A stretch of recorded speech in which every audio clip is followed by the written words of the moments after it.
Hi friends, ഇത് ഞാൻ തക്കാളി മീൻകറി പോലെ വയ്ക്കുക. അതിലേക്ക് 3 വലിയ തക്കാളി കഴുകി വൃത്തിയാക്കി നോക്കിയത്, ഒരു കഷ്ണം ഇഞ്ചി ചതച്ചത്, കുറച്ച് വേപ്പില, ഒരു 3 ചുവന്നുള്ളി ചതച്ചത്, 2 ടീസ്പൂൺ മുളക് പൊടി, കുറച്ച് മഞ്ഞൾപ്പൊടി ഇട്ടിട്ടുണ്ട് കേട്ടോ. അതിലേക്ക് ആവശ്യമായ നാളികേരം, ഒരു തേങ്ങയാണ് ഞാൻ എടുത്തിട്ടുള്ളത്. പകുതി അരയ്ക്കാനും പകുതി പാലും. 2 പച്ചമുളക് ഇങ്ങനെ കീറിയിടാം. പിന്നെ 2 അല്ലി കുടപ്പുളി, നമ്മൾ അരച്ച് വെച്ച നാളികേരം, നാളികേരത്തിൻ്റെ പാലെടുക്കുക.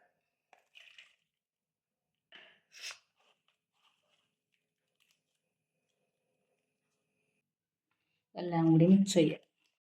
സ്റ്റൗ കത്തിച്ച് വയ്ക്കുക.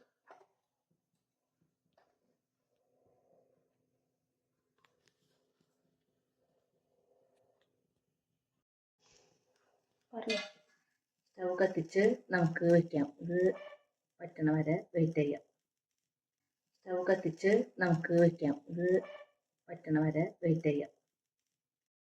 നമുക്കൊന്ന് മൂടി വയ്ക്കാം. അപ്പോൾ നമ്മുടെ കറി വറ്റിയോ നോക്കാം. കറിയൊക്കെ വറ്റി എണ്ണയൊക്കെ തെളിഞ്ഞു കേട്ടോ. നമുക്ക് തീ ഓഫാക്കാം. നമ്മുടെ തക്കാളിക്കറി കാച്ചി നമുക്ക് ഇതിലേക്ക് ആവശ്യത്തിന് വെളിച്ചെണ്ണ ഒഴിക്കാം. അരിഞ്ഞ് വെച്ച കുഞ്ഞുള്ളി ഇടാം.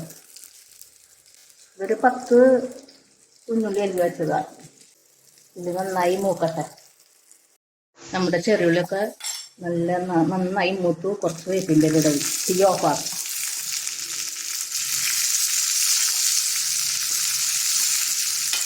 ഇത് നമ്മുടെ തക്കാളി മീൻകറി പോലെ വെച്ചിട്ട് ഒഴിക്കാം.